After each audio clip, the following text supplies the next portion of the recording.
Bueno, continuamos. Estábamos diciendo, hasta el audio se escucha como más clarito con este cable, en que el tema del ahorro, de la inversión, llega a ser tabú porque muchos piensan que significa, que es sinónimo de no confiar en Dios. Entonces muchos dicen, pues no, como yo confío en Dios y la Biblia dice que no te afanes y Jehová Jireh es su nombre y Él proveerá, pues entonces yo todo lo malgasto. Y es por eso que vamos a dedicar 2 o 3 mensajes para estudiar lo relacionado al tema. La realidad es que la gran mayoría de las personas no tienen ningún tipo de ahorro por ningún tipo de razón. Algunos ahorran por prevención, para algún gasto futuro, para algún gusto futuro, pero la gran mayoría de las personas pues no tienen absolutamente ningún ahorro para ninguna razón. No tienen ningún tipo de inversión, algunos pues su casa, cuando mucho, pero en algunos casos pues ni siquiera eso, ¿no? No tienen ningún tipo de seguro, piensan que contratar seguros es antibíblico, otra vez porque es una falta de confianza en Dios. Entonces hay seguros educacionales para garantizar la educación de tus hijos, en el que tú ahorras y en cierto tiempo estés o no con vida, pues tú vas a garantizar que ellos tengan acceso a una buena educación. Hay seguros de vida, también muchos, no, ¿cómo que seguro de vida? Es algún que tenemos que morir. Entonces de esto hablaremos más adelante, ¿no? Tener seguro de vida no es no confiar en Dios, sino simplemente pues adelantarte a lo que inevitablemente algún día va a suceder y que tal vez tu familia llegue a irse antes que tú. Puede ocurrir, pero por ley de la vida lo más probable es que el más grande parta antes que el más pequeño. Y tristemente, pues hoy en la comunidad cristiana y no cristiana, la mayoría de los esposos y padres de familia, los que mantienen el hogar, no han tomado en cuenta este punto tan importante, no lo han previsto.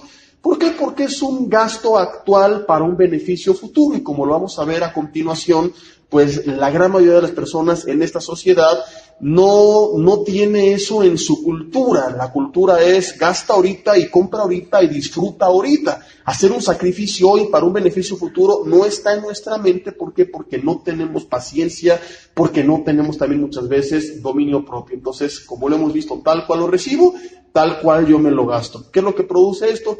Y conocemos muchos casos, ¿verdad?, de hermanos que fallecieron y que dejaron a su familia sin un quinto, llena de deudas en muchas ocasiones, porque no previeron que esto algún día, tarde o temprano, muy probablemente iba a ocurrir. Muchos que no tienen seguro de auto, ni ningún tipo de servicio de salud, entonces pues se enferman y lo pierden todo, porque cuando te enfermas no hay dinero que alcance, chocan el auto y lo pierden, y muchas cosas más que van alrededor de este punto. ¿Por qué? Porque creemos que lo más inteligente es restringirnos de estos gastos innecesarios, que nada va a pasar, que pensar en esto es no confiar en Dios. La gran mayoría está a unas 2 o 3 semanas de la bancarrota. ¿Qué significa esto? Que si perdieran el empleo, si hicieran una huelga enfrente de su negocio y tuvieran que cerrarlo 2 o 3 semanas, como ocurrió con muchos cuando se cerró Reforma casi un año hace algunos ayeres, ¿verdad?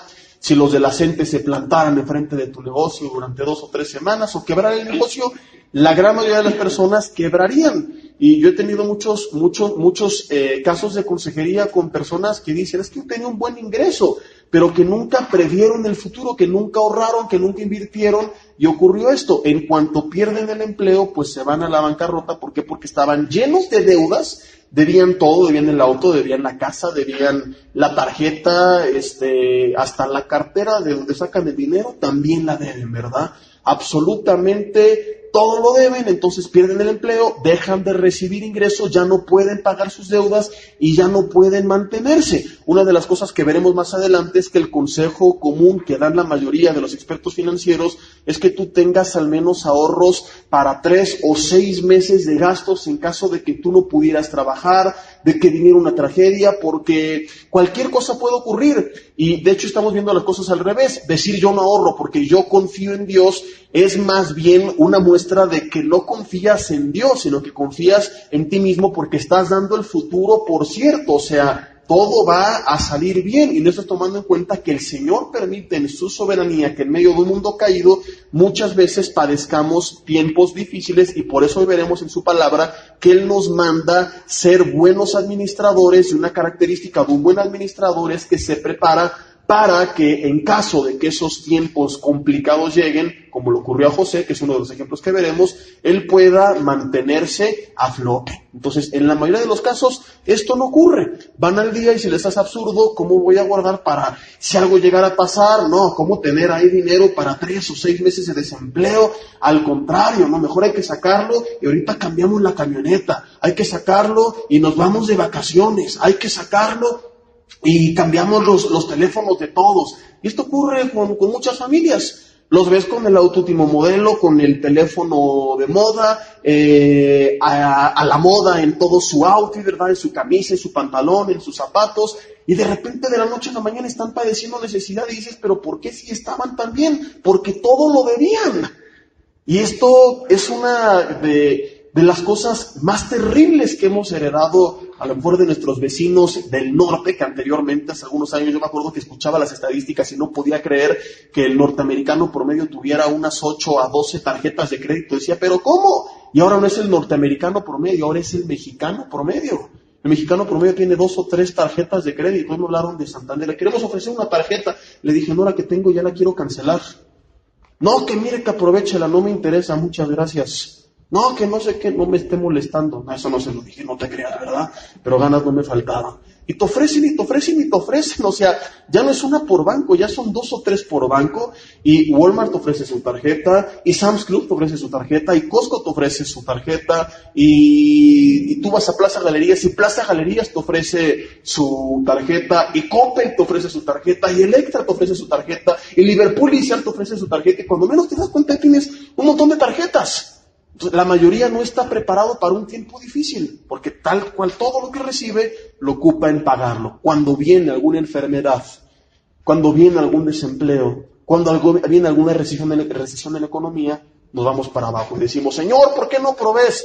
Yo te proveí, pero tú te lo malgastaste. Por eso es que vamos a hablar acerca de este tema que he titulado El ahorro y la inversión en la Biblia. ¿Encontramos el ahorro y la inversión en la Biblia? Por supuesto que sí.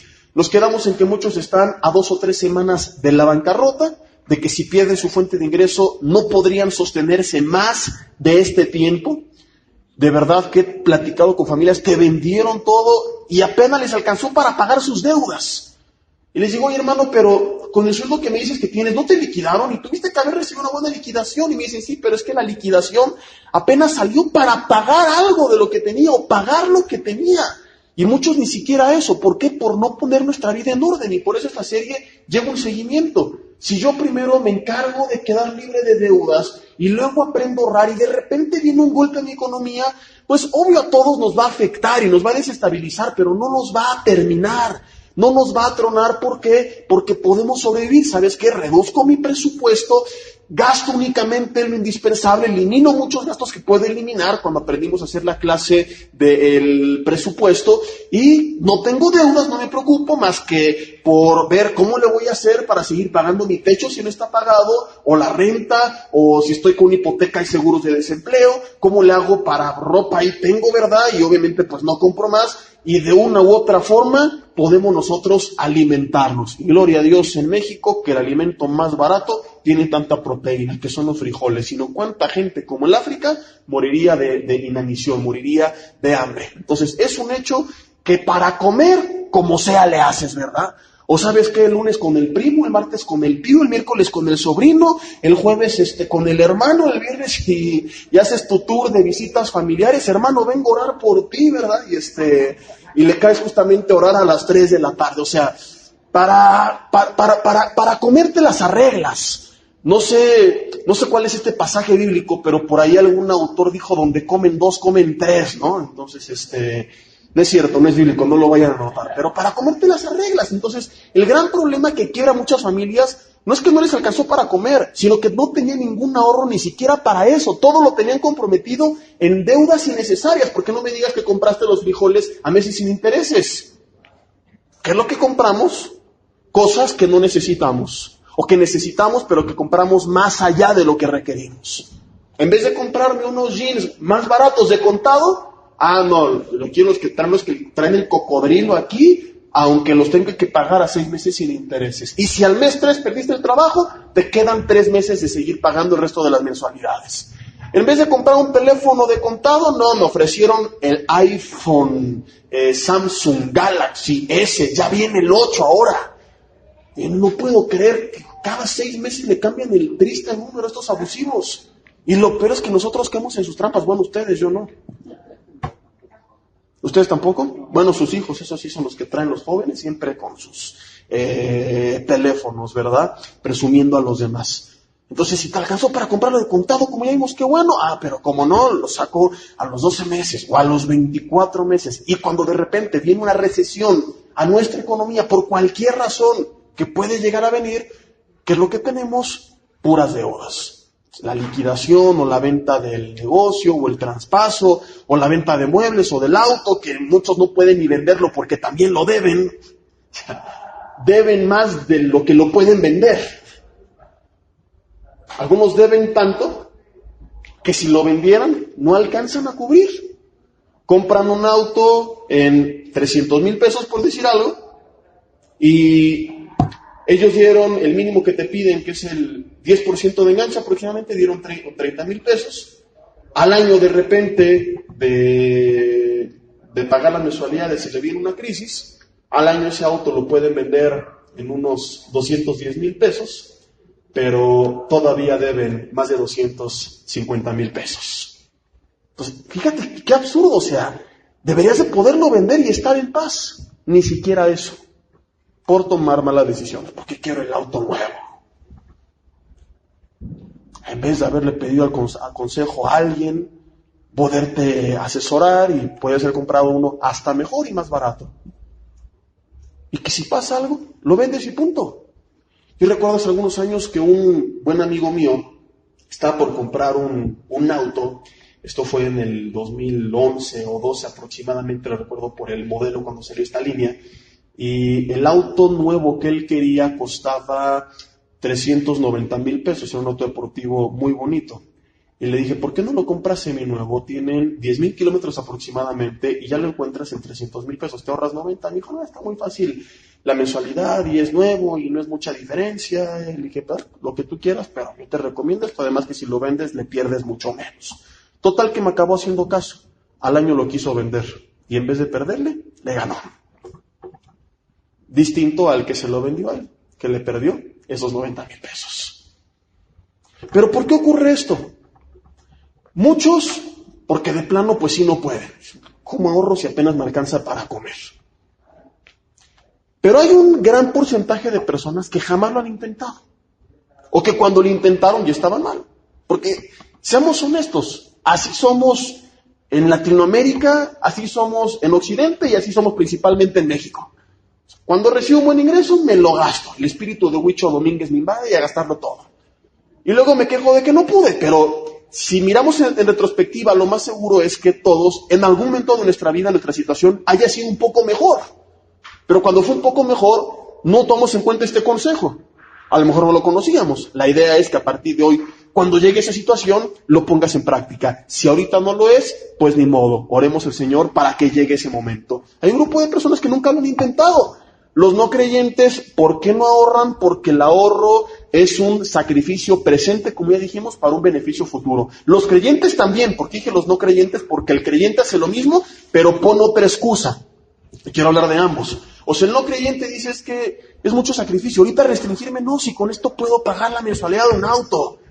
Yo le he dicho a mi esposa, si lo que quiero pagar a capital de la casa o de las deudas, lo pagara en la mensualidad de un auto o algo por el estilo, podría traer uno muy bonito y usar ropa muy bonita, pero es absurdo. No nos ponemos a pensar en cuánto eso va a ser en un largo plazo, sino en la que me estoy perdiendo ahorita. No, con esto me puedo ir de viaje mañana y puedo pagar la mensualidad de esta sala o de esta lavadora. No pensamos a largo plazo.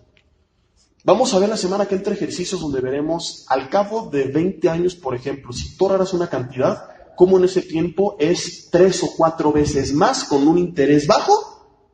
No es que tienes que ser experto en la bolsa y irte a Wall Street o algo por el estilo. Con un interés relativamente bajo puedes cuadruplicar tu dinero. En cambio, que si te lo gastas en tonterías, al cabo de ese tiempo no tienes nada y debes mucho. Pues como 20 años, Jesse. No se hizo Roma en un día. Nosotros creemos que los millonarios pusieron un negocio y en un año fueron ricos. Son pocos los que tienen esa fortuna. La gran mayoría lo hizo a base de esfuerzo, de años de sacrificio, de ahorro, de buenas decisiones. Pero nuestra cultura, ¿qué es lo que busca? La satisfacción instantánea. Los creyentes, como te decía, hacemos también lo mismo, pero con el plus de que hemos cristianizado esta filosofía de vida. Digo cristianizado entre comillas. O sea, el no creyente reconoce que es una falta de dominio propio y de paciencia. Lo quiero ya, puedo ya, que venga ya. No me importa el mañana. El mañana quién sabe si llega. Y a la mayoría del mañana les llega y no lo pueden enfrentar. O lo enfrentan en condiciones más deplorables que como lo pueden haber enfrentado. Como lo vimos hace algún tiempo, ¿verdad? Que si hubieran previsto desde hace muchos años, no estarían atorados hoy pagando la colegiatura de sus hijos. Pregunté en algún estudio, ¿qué harías si no tuvieras que pagar colegiatura? Pues bueno, eso lo pudiste haber previsto hace algunos años atrás, pero no lo hicimos. Y en el caso de los creyentes, hacíamos lo mismo, muchos hacen lo mismo. ¿Ustedes hacían o hacen? ¿Hacían? ¿De verdad? Ok. Pero lo hemos cristianizado. ¿Qué quiere decir con que lo hemos cristianizado? Que ponemos de justificación que lo hacemos porque nuestra confianza está puesta en Dios. Es que ahorrar, invertir y pensar en el futuro, y peor aún, seguros. Algún día que prediqué y que les dije, hermana, saliendo de aquí, mañana mismo marca algún asegurador y contrátale a tu esposo el seguro de vida más caro que le puedas pagar. Ya me acordé, fue un tema que hablamos de las causas de crisis financiera y hablamos de cómo muchos parten antes de tiempo, digo antes entre comillas, o sea, antes de lo que pueden haber vivido por sus malos hábitos alimenticios. Y México somos uno de esos casos. Somos, no sé si ya primer lugar en el mundo de diabetes o segundo, pero es impresionante, ¿verdad? El daño que hay y la tasa de mortalidad que hay por causa de la diabetes, y que esta a su vez es provocada por una mala alimentación y por la falta de cuidado y de ejercicio. Entonces yo le dije, si tu esposo no se cuida, nada de que pues el Señor tiene sus tiempos, ¿no? Y les di ejemplos de cómo tú podías partir antes del tiempo que podías partir por un mal cuidado físico. Le dije, si no se anima a cambiar y ponerse en orden mañana, digo, cómprale el seguro de vida más caro que tú puedas pagar. Y me veía pensando que estaba hablando en tono de broma. No, se los digo en serio. Pero ¿cómo? ¿No es falta de confianza en Dios? Y citan pasajes como Lucas 12:20, como Mateo 6:34. Que no hay que afanarse por el día de mañana, porque cada día basta su propio afán. Y el otro que habla de que mañana venderemos y compraremos y traficaremos, y dice, necio, esta noche piden tu alma y lo que has provisto, ¿de quién será? Ahora, estos dos pasajes, que son los más contundentes, ¿realmente nos enseñan esto? Por supuesto que no. Quiero enseñar lo que la Biblia dice acerca del ahorro en la inversión, pero antes quiero enseñar lo que no dice acerca de ello, porque la mayoría piensa que esto es lo que dice. Entonces, lo que no dice. Mateo 6:34, que dice que no nos afanemos por el día de mañana, hermanos, únicamente quiere decir eso, que no te afanes por el día de mañana. Y no afanarte es hacer lo que Jesús dijo que hacían. ¿Qué voy a comer? ¿Dónde voy a vivir? ¿Qué voy a hacer? Afanarte es estar preocupado, es estar afligido, es estar estresado, es perder tu paz, es estar pensando más allá de lo normal, en qué voy a hacer mañana, pasado mañana, el siguiente año, en 2 años. ¿Qué tal que no le puedo pagar la universidad a mis hijos? ¿Qué tal que mañana no puedo pagar la renta? Esto es totalmente distinto a planificar, guiados por el Señor, el día de mañana, si es que llega. Una cosa es que no me tengo que afanar, pero nunca en la Biblia se me dice que no tengo que planificar. Y el afán y el planificarse son cosas distintas. Un plan que no van a ser de mi carne, sino que van a ser del Señor, que yo voy a buscar en oración. Señor, si yo llegara a vivir 5 años, 10 años, 20 años, 30 años, ¿cuál sería la mejor decisión que yo tengo que tomar como administrador? Si no llego, no importa. De todas formas voy a disfrutar porque voy a tener un presupuesto equilibrado, como lo hemos visto, que no se trata de que todo lo ahorro y qué tal que te moriste en 5 años y no llegaste a los 20, que era tu plan, pero tampoco se trata de que todo lo malgasto, porque a lo mejor sí llegas. Entonces llegas a un punto intermedio en el que vas disfrutando, pero también te vas preparando, porque es muy probable que ese día llegue y que si no te preparaste, no vas a saber cómo enfrentarlo. Lo que Jesús nos dice no es que no planeemos. De hecho, Él avaló que un hombre antes de construir una torre se sentara y calculara cuánto le iba a salir construirla, que es prever antes de tiempo. No es afanarse, no es cómo la voy a construir y si podré terminarla y si no la termino, ¿qué va a pasar? No es simplemente me siento, hago cuentas, veo si voy a poder o no para ver si la empiezo o no. Entonces yo no tengo que estar ¿y qué va a pasar en 10 años? ¿Y qué va a pasar en 5 años? ¿Y si podré pagar? ¿Sabes qué? Hay muchas cosas que están fuera de mi control. A lo mejor mi ingreso se duplica, se quintuplica, a lo mejor lo pierdo todo, no lo sé, pero con el ingreso que tengo ahorita, voy a hacer un plan por si se llegara, con la dirección de Dios, porque Él me manda a ser un buen administrador. Y un buen administrador es lo que hace. Y en el caso de Lucas 12 y sus pasajes paralelos, donde se le llama necio a un hombre que está pensando en cuántos negocios va a hacer y cuánto dinero van a ganar y que tal vez esa noche van a pedir su alma y lo que ha provisto de quién será. Estos pasajes condenan a este hombre porque muestran un hombre avaro. Porque claramente el versículo 21 de Lucas 12 nos dice que así es el que hace para sí tesoro y no es rico para con Dios. Y este es el único problema de este pasaje, o el problema de este pasaje, que este hombre es un avaro. No se le está condenando que él planifique, sino la razón por la cual él lo está haciendo. ¿Sí me explico o no? Él no está planificando con honrar a Dios mediante una buena administración, está planificando con la intención de ser más y más y más y más y más millonario y tener más y más y más cuando a lo mejor no llegue ese día. No es la intención de nosotros. Al revés. De hecho, el otro le decía a mi papá de broma, le digo, me urge terminar este curso para volver a hacer tonterías financieras, le digo, porque me siento comprometido con Dios y conmigo mismo a tener que hacer todo en orden. Y hemos puesto mucho orden, ¿verdad?, en nuestras finanzas, poniendo en práctica estos principios. Y yo preferiría escudarme bajo este pretexto de que no, yo confío en Dios y derrochar todo, pero no lo hago porque eso no sería confiar en Dios. Más bien sería al revés, porque yo sé claramente cuáles son los principios de su palabra. Y si yo actúo de esta forma y enseño esto, no es porque no tenga la confianza en Dios, sino al contrario, por obediencia a Él, porque sé que es lo que Él manda, porque sé que Él manda ser un buen administrador. A mí me encantaría que Él no me lo ordenara y que me dijera, gástate lo que quieras y no te preocupes, yo proveeré, pero veremos que esto no es bíblico. Entonces, lo único que condena la Biblia en Lucas 12 es esto. No que el hombre planifique, sino por qué lo está haciendo.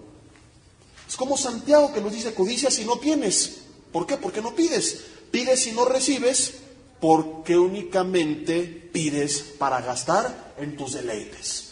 No es que esté mal pedir, sino por qué razón estás pidiendo. Porque el Señor nos quiere dar. Romanos 8:32 dice que el que nos dio a Jesucristo, ¿cómo no nos dará juntamente con Él todas las cosas? Es el 31 o el 32, se me acaba de perder ahí exactamente, pero uno de esos dos está. El Señor nos dice claramente en su palabra que Él quiere bendecirnos. El problema es, ¿para qué queremos nosotros su bendición? En este caso hablando de la bendición económica. El problema del hombre de Lucas 12 es que él estaba planeando, pensando en hacerse rico y dice, así es el que hace para sí tesoro y no es rico para con Dios. Este es el problema, que en tu planeación tú excluyas a Dios y a los demás. Y únicamente pienses en ti, no hombre, dice mi plan y en 5 y en 10 y en 15 y en 20 estoy yo y después yo y al último también yo. Y nunca estuvo ayudar a los demás, nunca estuvo bendecir al prójimo, nunca estuvo ver de qué forma contribuir a que la palabra de Dios fuera predicada. Nunca estuvo de qué forma bendecir a mi propia familia, a mi esposa, a mis hijos. Es que voy a ahorrar porque a fin de año me quiero llevar a mi familia de vacaciones. Voy a ahorrar porque a fin de año le quiero comprar a mi esposa ese vestido que me pidió el otro día que le gusta y que no tengo para pagarle. ¿Cuántas mujeres dicen amén? No le enseñen este audio a mi esposa, por favor.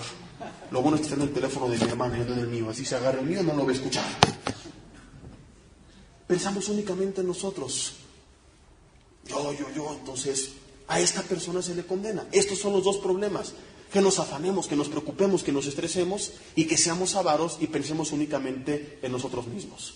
Pero estos dos problemas, hermanos, no tienen nada que ver con el ahorro y la inversión cuando se llevan a cabo bíblicamente. Y cuando se lleva a cabo bíblicamente, la Biblia no lo prohíbe ni lo condena, sino que lo ordena.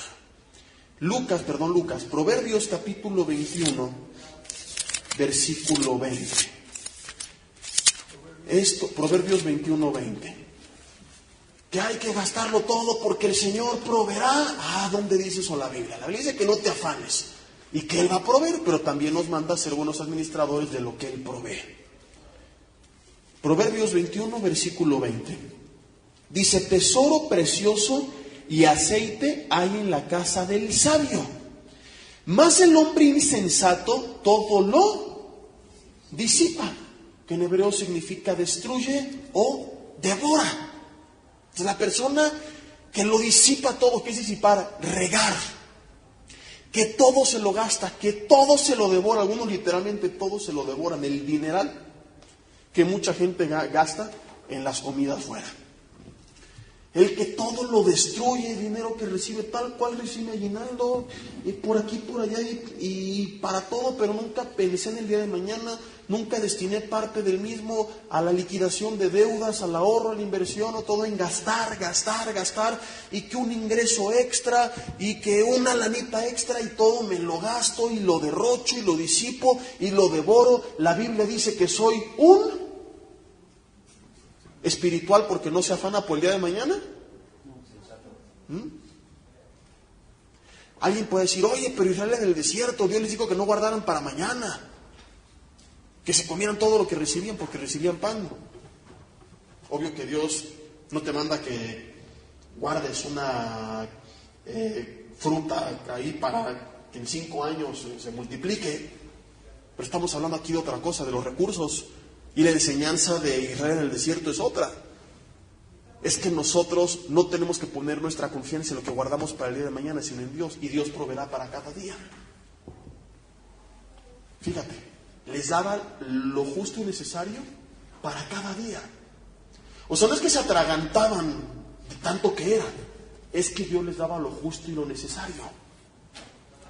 Y si el Señor nos da y en nuestro presupuesto ya destinamos punto 1, 2 y 3 para las necesidades básicas que son techo, vestido y alimento, y ya cubrí eso y me sigue sobrando, lo armé de tal forma que puedo ahorrar e invertir. ¿Cuál es la base bíblica para justificar que todo eso se tiene que derrochar? Que ellos se lo gastaban todo, era comida. No sé si estoy logrando explicar, dándome a entender. O sea, si Dios ya te dio y cubriste las necesidades básicas, el resto no te dio para que lo derroches, sino para que hagas un presupuesto inteligente en el que se vale disfrutar, como ya lo vimos, pero también tienes que ser un buen administrador. La Biblia dice, el que todo lo disipa no es un espiritual, puesto que no se afana, es un insensato. Entonces, empezando a aterrizar en un punto intermedio, tan incorrecto es guardarlo todo como el insensato, como el necio de Lucas capítulo 12, el avaro que todo lo guardó. Y hay personas así, no gastan nada, no disfrutan, son incapaces de comprarse algo para ellos mismos, de viajar con su familia, de disfrutar un poco de la vida. Están pensando en ser ricos en 30 años y a lo mejor ni llegan. Y yo no estoy predicando esto. Hay que analizar todo el mensaje dentro de su contexto y escuchar los 3 mensajes de preferencia. O sea, este y los siguientes que son a continuación. Tan incorrecto es que me lo gasto todo, como tan incorrecto es que todo lo guardo. Ni voy a ser el avaro de Lucas 12 y tampoco voy a ser el insensato de Proverbios 21. Uno lo guardó todo, otro lo derrochó todo. La Biblia no apoya a ninguno de los dos. A uno le dice necio, avaro, al otro le dice insensato. ¿Qué tengo que hacer? Comprender que Dios en su palabra jamás nos manda irnos a algún extremo. Verdades llevadas al extremo muchas veces son dañinas. De hecho, esto es la definición de una herejía. Es una verdad que es llevada a un extremo fuera de los límites de lo correcto. Exageramos las cosas fuera de los límites de la palabra de Dios, y es lo que hacen muchos. Todo lo guardo y hay que raro, y no gastar, y no disfrutar, y no cambies el coche, maneja 10 años el mismo y ora para que Dios lo unja. Porque hay maestros así de finanzas, todo guárdalo. Tampoco hay base bíblica para esto, seamos honestos. Y otros, no, todo gástalo, el Señor proveerá, no te preocupes. ¿Dónde hay base bíblica para alguna de estas dos posiciones? No la hay. El Señor nos manda a tomar una posición central. ¿Cuál es? La de ser fieles mayordomos, encontrando un equilibrio perfecto entre estos dos extremos. Ni lo guardo todo, ni me lo gasto todo. Guardo una parte y gasto otra parte. ¿Cómo puedo encontrar este equilibrio?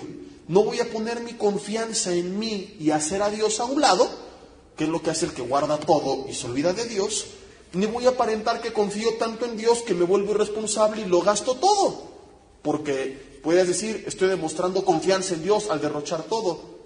Según Gálatas 5:22, estás demostrando una falta de la presencia o la influencia del Espíritu Santo porque no estás teniendo dominio propio. Entonces, ni voy a ser avaro, ni voy a ser irresponsable. ¿Qué es lo que voy a hacer? Buscar la dirección específica de Dios para hacer un presupuesto equilibrado. ¿Y qué es un presupuesto equilibrado? Lo vimos hace algunas semanas y quiero hoy repetir y ampliar la explicación. Es dividir nuestro ingreso en 3 direcciones distintas. El porcentaje va a depender del ingreso de cada quien, como lo vimos en el tema de aprendiendo a vivir dentro de tu presupuesto. ¿Se acuerdan que fueron 2 o 3 mensajes del presupuesto? Y hoy quiero resumir toda esa lista de presupuesto en 3 bloques o en 3 direcciones. Ese día vimos como 10 puntos. Entonces, muchos van a encajar en uno, otros en el segundo, otros en el tercero. ¿Cuáles son esas 3 direcciones y de dónde las sacamos? ¿De que a mí me dio la gana? No, sino de que esta es la dirección que le dio a José cuando algún día Dios proveyó más de lo que necesitaban. Creo que ya con esto puedo darme a entender un poco mejor con lo que quería explicar hace rato. O sea, Israel comía y no guardaba para el otro día porque Dios les daba lo justo y necesario para cada día. Nunca Dios les dio como para atragantarse. Pero cuando vinieron 7 años de abundancia en Egipto, ¿qué hizo José? ¿Todo se lo comió? No, porque no podía comérselo todo. Entonces, cuando hay de más, el Señor autoriza y avala y ordena que planifiquemos sabiamente con el resto. Si me está proveyendo lo justo para alimentarme, pues no puedo ahorrar nada. Y no me afano por el día de mañana y descanso en el Señor, y por supuesto que mañana y pasado mañana y después de pasado mañana Él va a darme el maná para cada día. Pero cuando, como José, de repente tengo 7 años de abundancia, recibo más de lo que necesito, no hay base bíblica alguna para creer que el resto es para derrocharlo a diestra y a siniestra. Eso, según Proverbios, ya lo vimos, me convierte en un insensato. ¿Qué ocurre con José? Dios le enseña que vendrían en Egipto, donde él después gobernó, 7 años de abundancia y 7 años de escasez. ¿Y qué le dijo Dios a José? Derróchalo todo, malgástalo todo, no te preocupes, Jehová Jireh es mi nombre, cuando venga la escasez, yo te daré. No. Cuando Dios nos da más de lo que necesitamos es porque Él, a través de ello, también va a trabajar con nuestro carácter, con nuestro dominio propio. Se requiere dominio propio para tener una cantidad guardada por alguna razón, sabiendo que puedes ir tomarla y malgastártela en otra cosa. Se requiere paciencia, se requiere contentamiento. Es que con eso podría hacer esto, aquello y lo otro, sí, pero no lo necesito. Ya estoy contento así. Ya tengo paz así. Ahora si se puede, qué bueno. Pero si hacerlo implica ser un mal administrador y un derrochador, no lo voy a hacer. Entonces, independientemente del porcentaje, porque esto depende del ingreso de cada quien, cuando José tuvo esta sobreabundancia de la que nos habla Malaquías, cuando nos dice, probadme ahora en esto y abriré las ventanas de los cielos hasta que sobreabunde. O sea, es una situación en la que podemos llegar a encajar. De hecho, yo estoy firmemente convencido que la mayoría, aunque no lo crea, ya encaja en esta situación. Tenemos más de lo que necesitamos. Lo que pasa es que vivimos en un mundo que nos ha creado falsas necesidades, como lo explicamos en un mensaje antes de salir de vacaciones. Pero ¿cuánto necesitarías para sobrevivir si vivieras en el campo? ¿Cuánto necesitaban antes cuando no había luz, ni tecnología, ni automóviles, ni gasolina? Lo que pasa es que nos vamos inventando nuevas necesidades. Pero ¿cuánta gente? Es más, tú vas al campo y no necesitas nada más que semillas. Y esas las da la tierra. Y es increíble que no da en paridad de uno a uno. Te comes una manzana y al partirla, ¿tiene cuántas semillas? Creo que las mujeres podrán saber mejor la respuesta que yo. 6, 7 semillas. 4 o 5 semillas. Y hay frutos que tienen mucho más. Te comes una mandarina. ¿Y cuántas semillas tiene? Ahí sí son decenas. Entonces, qué increíble es Dios y qué hermoso que te dice, con una semilla tienes una fruta, pero esa fruta no te va a dar otra semilla, sino que te va a dar tal vez 4, tal vez 10, tal vez 20, según el tipo de fruto que sea, semillas. Entonces, tenemos realmente más de lo que necesitamos. El problema es que nos inventamos necesidades que no lo son. ¿Cuáles son estas 3 direcciones? Entonces, en primer lugar, las digo sin orden de importancia. Una parte José se la quedó para él, para cubrir sus necesidades básicas y probablemente también para disfrutar, porque era el segundo después de Faraón y por lo general, pues todos estos hombres en el gobierno egipcio siempre andaban en carruajes y tenían siervos y tenían algunos en su vestimenta joyas y cosas de oro y José no necesitaba nada de esto realmente. Pero Dios nunca lo condenó, porque alcanzaba. No dice que fue a Egipto a sacar una tarjeta de crédito y pagar su collar. Dios le proveyó, lo bendijo, lo prosperó, tuvo autoridad, y está bien. Si Dios te dio y tu corazón no está en ello y tu contentamiento no depende de ello, y puedes, qué bueno, gloria a Dios. Pues no tienes que sentirte mal si algún día puedes comprar una casa bonita, tener ropa bonita, manejar un auto bonito, está bien. Algunos para eso padecieron 20, 30 años tal vez. Y también hay otro extremo en el cristianismo, la gente chismosa e envidiosa, que qué barbaridad, míralo, qué avaro, qué vano. A lo mejor él podría hacer lo mismo y ganaba lo mismo, pero este se lo gastó en pura tontería. Y fue más vano que en los últimos 20 años, mientras que él planificó su vida. Y el otro no lo hizo. Yo conozco personas que ganan la mitad que otros y los ves y vive mejor el que gana la mitad que el que gana el doble. Y dicen, no puede ser, no te dan los números, no te dan la lógica. Administración. Punto. Una parte se la queda para él, para sus necesidades y para disfrutar. Una parte, según nuestro presupuesto, es para nuestras necesidades básicas y para disfrutar. ¿Se vale disfrutar? Sí. No convirtamos, hermanos, el cristianismo en ascetismo, que es la negación del placer. Llegan incluso a la autoflagelación muchas veces. Entonces, esto tampoco existe en la Biblia. Hubo mucha gente en la Biblia que el Señor prosperó y nunca condenó eso. ¡Qué vano! El Señor es muy vano porque va a ser un cielo con calles de oro y con piedras, paredes de piedras preciosas. Es el dueño del oro y de la plata. Entonces, este no es el problema, sino que tu confianza esté en ello, que lo obtengas de una forma incorrecta. Pero desde Adán y Eva, antes de la caída, la voluntad de Dios es que sus hijos disfruten de la bendición de Dios. ¿Cómo lo sabemos? Porque les dio un árbol lleno de, un huerto lleno de árboles que daban diferentes frutos. Si el propósito de Dios fuera únicamente suplir sus necesidades básicas, Dios pudo en su soberanía y con su omnipotencia crear un fruto que tuviera en él todas las vitaminas y minerales y proteínas y lo que tú quieras esenciales para el sustento de la vida humana. ¿No lo crees?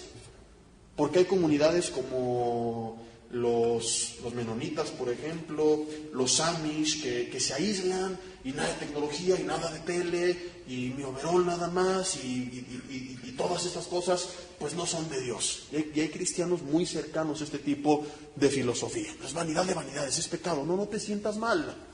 Y si alguien te juzga, es un problema por chismoso y por envidioso. Pero tú tienes que preocuparte únicamente por agradar a Dios. Y hay millonarios, sobre todo en Estados Unidos, que dan de diezmo, digo diezmo entre comillas, de ofrenda, el 70, 80, 90% de sus ingresos. Y con el resto viven como magnates, de tanto que ganan. ¿Alguien les puede recriminar algo? ¿Y cómo con qué base? Es que con el resto podrían ayudar a otros. Pues ya ayudan mucho, pero podrían hacerlo más, pues Dios también podría, ¿no?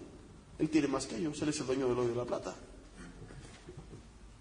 ¿Qué nos enseña esto? Que Dios no tiene un problema con que alguien disfrute de lo que tiene, sino dónde está su corazón. ¿Qué está haciendo con lo que tiene? Pues si una persona tiene la capacidad de ayudar, bendecir, y le sobra tal cantidad que puede vivir bien, no hay base bíblica para decir esto es incorrecto. Porque como vimos en algún mensaje también, hubo grandes hombres de Dios que fueron en gran manera prosperados. Abraham, el padre de la fe. ¿Por qué se separó de Lot?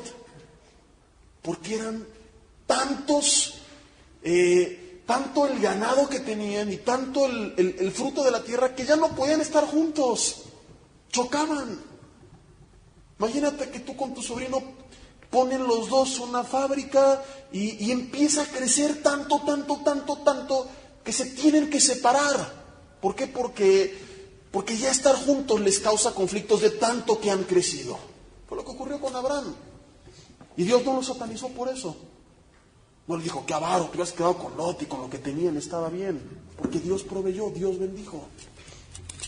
Y Abraham y cada patriarca era tan bien administrado que dejaban herencia a sus hijos. Y hablaremos de eso en uno de los siguientes 2 mensajes. Fíjate qué interesante es esto. Y a veces disfrazamos nuestra mala administración de espiritualidad. No, yo no le dejo porque eso no le sirve de nada. Lo mejor que le puedo dejar y la única herencia que le dejé es al Señor.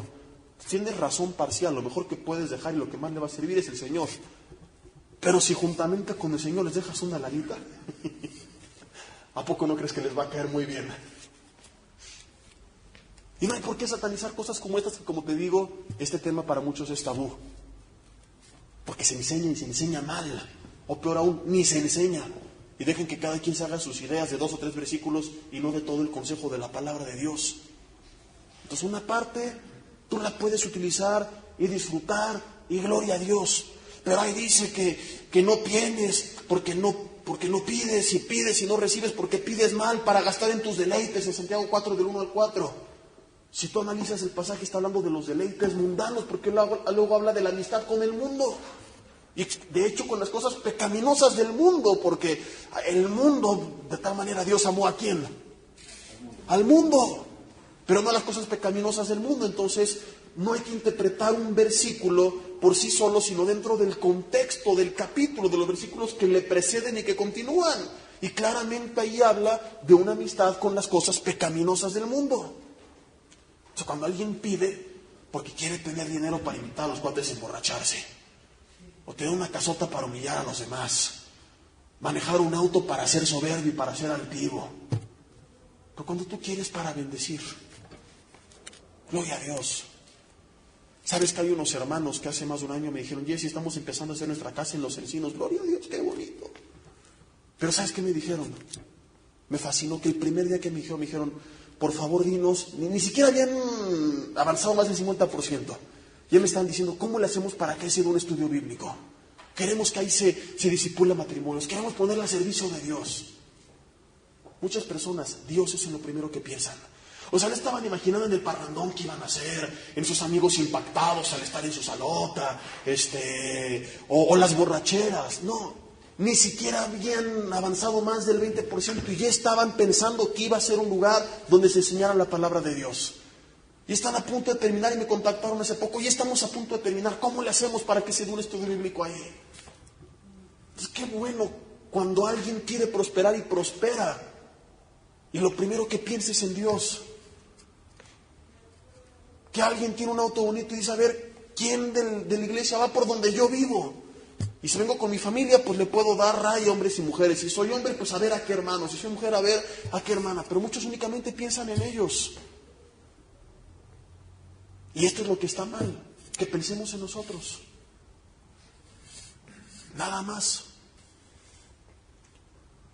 Recuerdo el pastor Rafa cuando estaba pastoreando en Cozumel, que vinieron de visita y nos contaron que acaban de comprar una camioneta y que lo utilizaban para ir los domingos por diferentes hermanos y llevarlos a la congregación. Pues gloria a Dios cuando alguien obtiene algo, prospera, cumple un sueño y Dios está involucrado. El problema de Santiago 4:1 al 4 es cuando pensamos en prosperar para satisfacer únicamente nuestros deleites carnales y pecaminosos. Otra parte, José, ¿para qué la destinó? Para bendecir. Gracias a su buena administración, cuando se encuentra con sus hermanos, que ¿cuántos eran? Cuando él nace, eran 12. Yo tenía 12 hermanos, 11, porque más bien yo tenía 12 hijos. Y se va José, quedan 11. Y luego nace Benjamín, ¿cuántos quedan? 12. Más sus esposas, 24. ¿Y como cuántos hijos tenía cada judío en ese entonces? Échale así bajita la mano, 6, 7 hijos cada uno. Hablamos de 12 por 6, 72, más las esposas, más los siervos, más el resto de la parentela. Así bajita la mano, viéndome bien buena onda, eran más de 100 personas. Pero viéndome buena onda, y si somos un poco exagerados, podríamos irnos hasta entre 300 y 500, no lo sé. Era tan próspero y tan bendecido, y tenía tanto gracias a su buena administración, que a todos les dio chamba. A todos los mantuvo. Vénganse para acá todos. Había hambre en Egipto, no tenía nada. Perdón, había hambre en la tierra. No había nada. Llega a Egipto y él los mantiene a todos. Entonces, gloria a Dios que llegue un día que nos bendiga tanto que seamos capaces de esto. Mientras tanto, si quieres ser fiel en lo mucho, hay que empezar por ser fiel en lo poco. No esperes a ser millonario para ser un José. ¿De qué forma tú puedes ser un canal de bendición? A lo mejor puedes empezar por regalarle CDs de la palabra de Dios a personas en la calle. A lo mejor puedes empezar por aportar un poco a la mesa del granero, al ministerio de Granero Abundante. A lo mejor puedes hacer cosas pequeñas, pero que al sumarla con el esfuerzo de otros pueden convertirse en mucho. El punto es, no importa si es un peso o es un millón, pero que aprendamos a ser canales de bendición. Que nos acostumbremos a través de ello a no poner nuestro corazón en las riquezas, porque entonces podrás pasar la prueba, y si en la voluntad de Dios está determinado que tú llegases a tener mucho dinero, jamás te vas a apartar en pos de él, porque siempre te acostumbraste a utilizarlo para bendecir. Mucha de la gente más tacaña que existe es la más rica. Hay gente que no tiene tanto y que bendice más, porque el rico nunca se acostumbró a poner esto en práctica. A lo mejor se acostumbró a él invertir, ahorrar, pero nunca a bendecir. Y entonces tuvo éxito en multiplicar sus riquezas, no tuvo éxito en que no tiene contentamiento porque su corazón estuvo puesto en ellas. El domingo que prediqué en la iglesia del norte y me tocó pedir uno de los devocionales de las ofrendas, les decía esto, hermanos, Dios podría hacer que lloviera dinero del cielo sobre su iglesia. Él ha sostenido en tiempos mucho peores, sostuvo a Egipto en el desierto, a Israel en el desierto, cuando salieron de Egipto. Sostuvo a la iglesia primitiva en medio de la persecución de Roma, siempre se ha encargado. Nos lo manda por muchas razones. Una, para que como cuerpo nosotros seamos parte de, para que nos gocemos al ver que a lo mejor no puedo irme a predicar a otro país, pero soy parte de a través de lo que estoy sembrando. Pero otra es muy importante, porque lo que apartó a Lucifer fue el amor a las riquezas. Como lo vimos en la serie de Cuando los grandes caen, y después estudiaremos únicamente este punto, este pasaje desde otro punto de vista. Entonces, previendo que nosotros no cometamos el mismo error y buscando guardar nuestro corazón, te dice, aprende a ser despojado, aprende a ser un canal de bendición.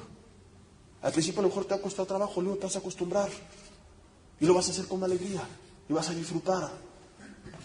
Yo disfruto de lo poco que puedo hacer con lo que siembro en el reino de los cielos, porque el Señor sabe que lo hago, cómo, cuánto, dónde, eso ya es entre Él y yo. Pero sé que he guardado su palabra en este sentido y no me pesa.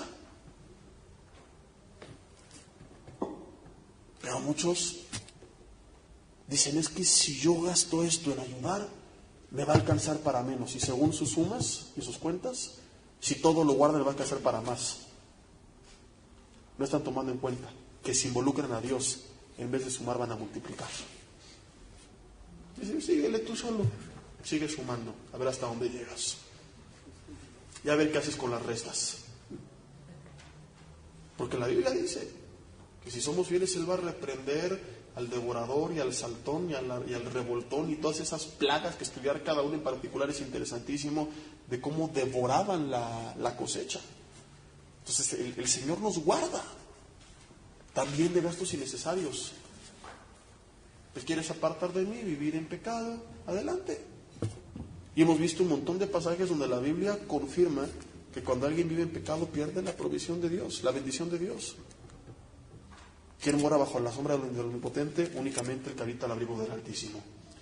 ¿Las oraciones de quién son estorbadas? Los que no tratan a su esposa como vaso más frágil. ¿Qué ocurre con el que encubre su pecado? No prosperará. Pues claramente la palabra nos enseña esto. En diferentes contextos, cuando uno no está en orden con el Señor, y según tus cuentas, si tú eres codo y piensas únicamente en ti, te va a alcanzar para más, estás perdido. José, número 1, determina una parte para sus necesidades, para disfrutar, otra para ayudar.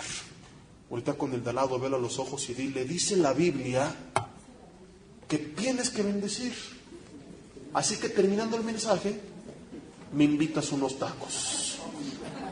¿Cuántos dicen amén? Y por último, otra parte no se la quedó ni la regaló. ¿Qué hizo con ella? La invirtió para generar más. Fíjate, parte del grano de Egipto lo ocupaban en su alimentación. Parte fue para su familia y luego para ayudar también a sus hermanos y a toda su parentela. Pero ¿qué es lo que hizo durante los 7 años de provisión? Guardó, o sea, parte me la quedo, pero parte también la guardo.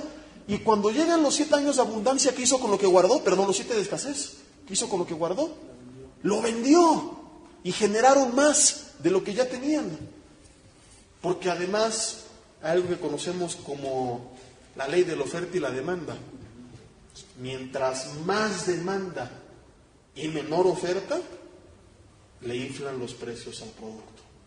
O sea, si tú vas a un mercado y 20 personas venden lo mismo y solo hay 3 compradores, los 20 van a aborazarse sobre el comprador para que les compre, porque solo son 3, entonces es que yo te lo doy más barato. No sabes que yo te lo doy, pero por favor ven conmigo. Pero si es al revés, si solo 3 venden y 20 compran, es al contrario, esos 3 se ponen de acuerdo porque estos necesitan y no tienen nada más a quién comprarle. ¿A quién le podían comprar en ese entonces? A nadie más que a los egipcios. Ahora yo le estoy diciendo que se pasó de rosca José, porque no dice eso la Biblia. Pero que malbarató el grano, definitivamente no. Dentro de los parámetros de lo que es justo, pero obtuvo una muy buena ganancia a través de la buena administración, ahorrando e invirtiendo para cuando llegara ese día. Lo mejor de todo, ¿quién le dio todo este plan y esta estrategia? Su carne, su avaricia. Muchos cristianos que se van al extremo que te dije al principio, que creen en este tabú, que nunca han ni siquiera estudiado, es lo que hubieran hecho. No, hay que malgastarlo todo, porque Jehová llegue en su nombre, y a los 7 años de la abundancia que llega la escasez, se hubieran muerto de hambre. Hubieran clamado, Dios, y tu provisión te la di durante 7 años y te la echaste.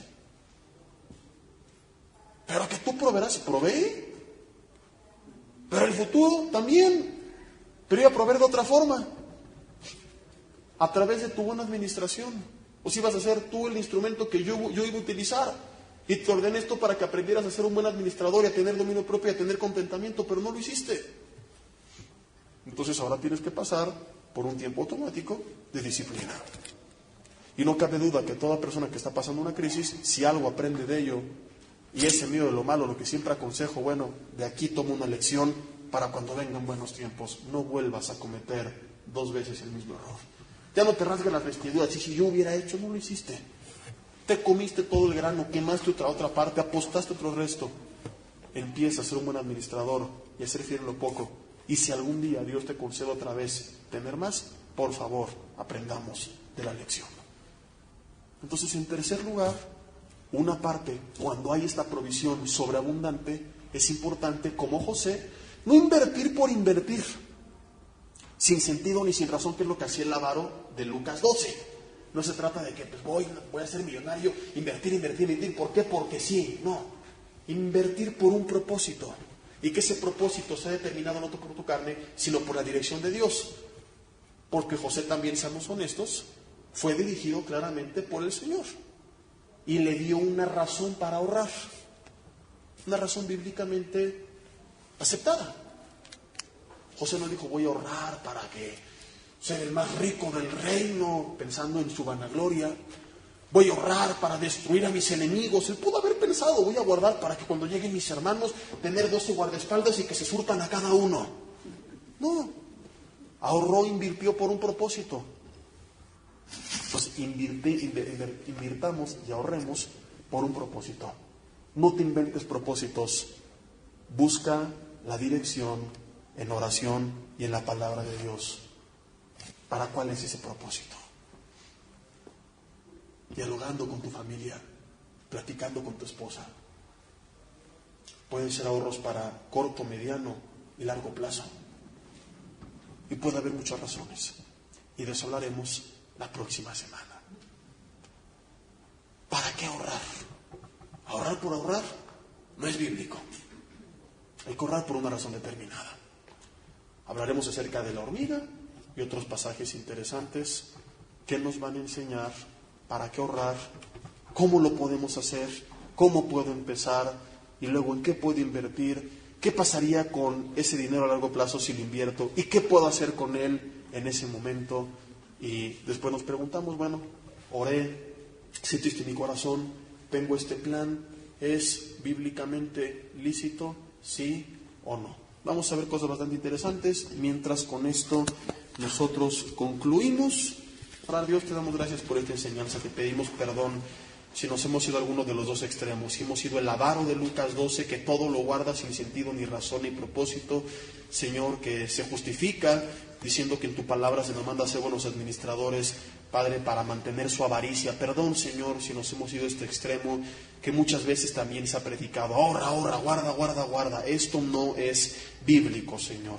Perdón si nos hemos ido al otro extremo, Padre, el de ser los derrochadores de Proverbios capítulo 21, el que todo lo disipa, que tú llamas ahora no avaro, sino insensato. Señor, hoy hemos entendido que ni es bíblico una cosa como tampoco lo es la otra. Padre, te pedimos perdón si nos hemos ido a alguno de estos dos extremos y nos comprometemos contigo de hoy en adelante, buscar tu dirección en oración y en tu palabra para ser buenos administradores, fieles mayordomos, que nunca pongan su corazón en la riqueza, Señor, que nunca te hagamos a un lado creyendo que tanto hemos ahorrado que no te necesitamos, pero que tampoco nos vayamos al extremo de ser derrochadores insensatos que justifican, Señor, su absurda forma de manejar el dinero con que no hay que afanarse y que esto es ser espiritual. Hoy que hemos entendido la realidad de las cosas, o parte porque falta mucho por estudiar, nos comprometemos contigo, Señor, a buscar tu dirección para ser como José, equilibrados en nuestras decisiones, Padre, gastar una parte de nuestras necesidades, gastar otras en disfrutar hoy, porque es cierto que a lo mejor no llegamos de aquí a 20 o 30 años y sería absurdo también guardar todo para ese entonces, Padre, pero estando conscientes de que tal vez ese día muy probablemente puede llegar, una parte también la guardaremos. Y si llega ese día, gloria a Dios, lo disfrutaremos como disfrutaremos también de aquí a esos 20 años. Porque ni sería correcto, Señor, no disfrutar los siguientes 20 años para disfrutar lo que resta, como tampoco sería correcto, Padre, disfrutar tanto los siguientes 20 que nunca preveímos lo que vendría después. Solamente, Padre, tú sabes cuántos días más viviremos, cuántas horas, nuestros días están en tus manos. Señor, es por eso que no queremos ser ni la persona que se afana, ni la persona que se aflige, que se preocupa, ni la persona avara, pero tampoco la persona mal administrada. Si esos días no llegan, Señor, Padre, que en nuestra administración hallemos la sensatez, la sabiduría y dirección para disfrutar. Y si esos días llegan, que también hallemos la sabiduría y sensatez para estar preparados, sean buenos o sean malos, para cumplir con tu voluntad. Síguenos hablando en el resto de los mensajes, que nos sigan edificando en el nombre de Jesús.